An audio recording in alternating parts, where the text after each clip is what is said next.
Hey folks, Seth Liebson here. As we watch cities burn, statues being torn down, and calls to defund the police, if you haven't already, it may be time to think about personal protection. Guns Etc. has 10,200 square feet of guns, ammo, safes, and a staff that will work with you to find the best firearm for your situation. So stop by their huge store in Mesa or click on gunsetcetera.com and have access to over $400 million in firearms and accessories. And if you like my monologues, please subscribe to 960 The Patriots YouTube channel. Welcome back and happy July 27th, 2020. In the 1950s, when Senator Joseph McCarthy was at his apex in condemning and alleging communist infiltration in America, there was, of course, several failures in his quest, but also in opposition to him. In his quest, Joe McCarthy was overzealous and reckless. Even our better anti-communist hero Whittaker Chambers called Joe McCarthy a, quote, raven of disaster, close quote. But that wasn't to say and isn't to say Joseph McCarthy wasn't onto something and right, in fact, about a great many things. As the left-wing and former aide to Saul Alinsky journalist Nicholas von Hoffman wrote, Russian Soviet archives, quote, provided proof past peradventure that the Communist Party of the United States was subsidized by the Soviet government and used as a base of extensive espionage. Hoffman would go on to write, quote, evidence that the Roosevelt and Truman administrations were rife with communist spies and political operatives who reported directly or indirectly to the Soviet government, much as their anti-communist opponents charged, is full. The age of McCarthyism, it turns out, was not the simple witch hunt of the innocent by the malevolent, as 2 generations of high school and college students have been taught.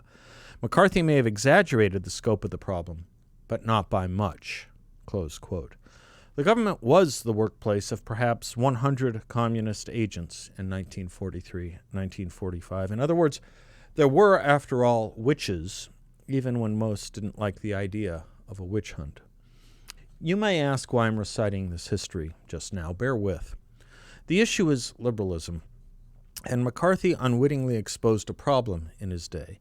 Liberals, not leftists or communists here, liberals bit their tongues so hard in issuing any agreement with anti-communism's merits that they seemed, and for all intents and purposes, made themselves complicit in communist expansion and infiltration. In other words, all they had to do was say, I don't like McCarthy's tactics, but he's got a point that communism in America is happening and is bad for America. They never said things like that. This liberalism did not do. In fact, Harry Truman even invited Joseph Stalin to America to counter and answer Winston Churchill's Iron Curtain speech. Very few remember or know that. But against this liberal opposition to McCarthy and general silence about threats of communism, liberals would ultimately be embarrassed. The best thing written at the time was a major and well-regarded and received essay by Irving Kristol. He wrote this devastating because true line in 1952, quote, for there is one thing that the American people know about Senator McCarthy. He, like them, is unequivocally anti-communist. About the spokesman for American liberalism, they feel they know no such thing, and with some justification, close quote. About liberals, Americans knew they hated McCarthy.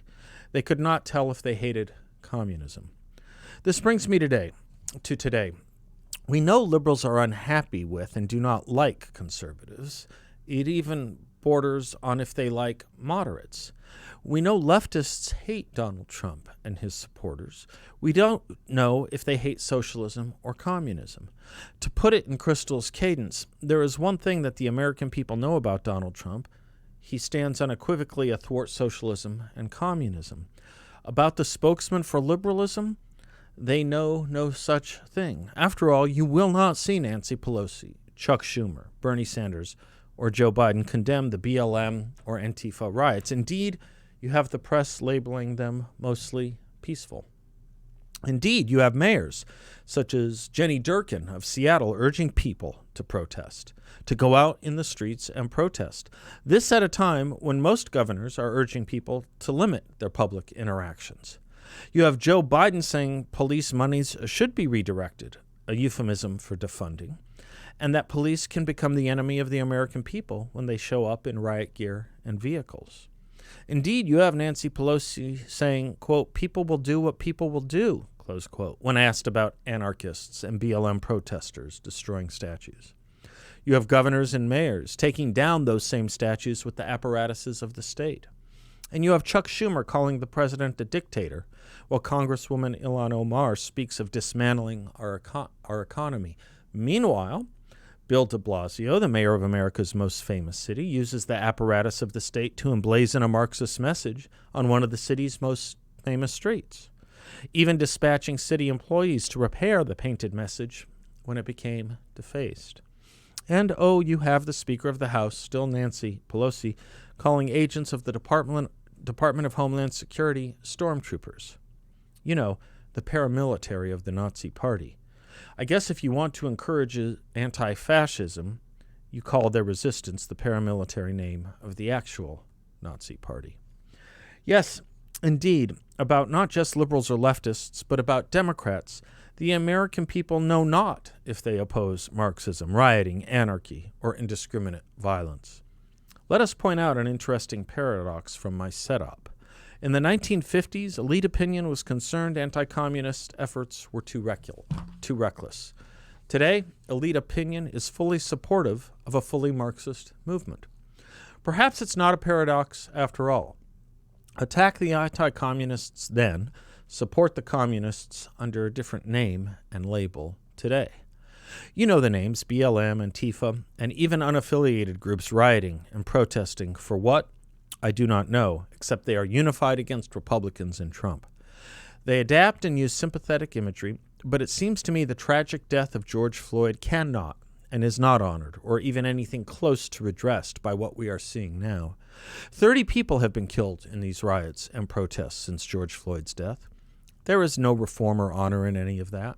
The opposite, in fact, dishonor and carnage. Meanwhile, while all the city mayors are trying to figure out how to safely appease the protesters and rioters by actually joining them in the streets and vocalizing support for their cause, carnage is becoming the order of the day. That's what happens when you make common cause with indiscriminate violence and anarchy, after all. You can make a showing of fighting crime and lower crime, or you can make a showing of endorsing lawlessness, and then you get more of it. So, 34 people shot in New York City this weekend, 10 killed, including a teenager. There will be no national funerals or outrage over that. Meanwhile, in Seattle, the city council has made crowd and riot control more difficult, where even the police chief there, Carmen Best, said, "The new orders give officers no ability to safely intercede to preserve property in the midst of a large, violent crowd." You've heard of the Ferguson effect. Call this now the Seattle effect. As Carmen Best said, Seattle police will have an adjusted deployment in response to any demonstrations this weekend, as I will never ask our officers to risk their personal safety to protect property without the tools to do so in a safe way, close quote. Adjusted deployment. It's a euphemism for you're going to be on your own for a while. So while mayors engage in social justice activism, presumably for better civic or social health, what else is the purpose of any activism if not that? We have this data crunching here from Alex Berenson today. Homicides are up 10 to 50% year over year in practically every major city. Denver, Phoenix, Los Angeles, Boston, Houston, St. Louis, Miami, everywhere. This gets me to Ted Van Dyke's op-ed in today's Wall Street Journal. Mr. Van Dyke was a top aide to Hubert Humphrey and longtime Democratic Party and presidential aide, serving in both the Johnson and Carter presidencies. He writes this today, quote, "Democrats should forget President Trump for a second. The current round of violence isn't being undertaken by civil justice or other reformers, but by radicals using Jacobin street violence tactics. The idea is to provoke confrontation and violence with constituted authority so as to discredit it, counting on a few gullible local residents to see police as oppressors. The pretense of peaceful protest is rapidly disappearing. Deaths, serious injuries, arson, public and private property damage, and economic dislocation have resulted." He goes on. The longer this continues, the greater demand to see it stopped will grow among wage-earning families, small business people, homeowners, taxpayers, and voters. Families of public safety and emergency personnel already have been alienated. Any president dating back to Franklin D. Roosevelt would have taken action under these circumstances. First, there would be denunciation of the violence. Then, the president would ask local officials if they needed federal help. If the answer was yes, it would be sent. If the answer was no, but the disorder continued, the president would no doubt dispatch officers to protect federal buildings and otherwise restore order as authorized by the Constitution. He would know that the country at large looked to the president as the ultimate guarantor of public safety. I can't imagine Joe Biden as vice president or a senator hesitating to denounce lawlessness, nor can I imagine past congressional, state, and local leaders condoning such destruction. Democrats have always supported dissent, but not disorder. Many of Mr. Trump's policies deserve criticism, Van Dyke writes, but this isn't one of them. Democrats are presenting a pro-chaos caricature of themselves, which will discredit them with the public if they maintain it. Close quote. Thank you, Mr. Van Dyke. We shall see. In the meantime, if this bothers you, look a little higher than the thugs in the streets, to the mayors encouraging all this, to the United States Speaker of the House of Representatives who excuses it, and to your party's presidential nominee who pays tribute to it all. You see, most Americans do know anti-police, anti-Trump, pro-Marxist violence is a bad thing. About whether the leadership of the Democratic Party does too, they know no such thing. And with a lot of justification. I'm Seth Leibson. The lines are open.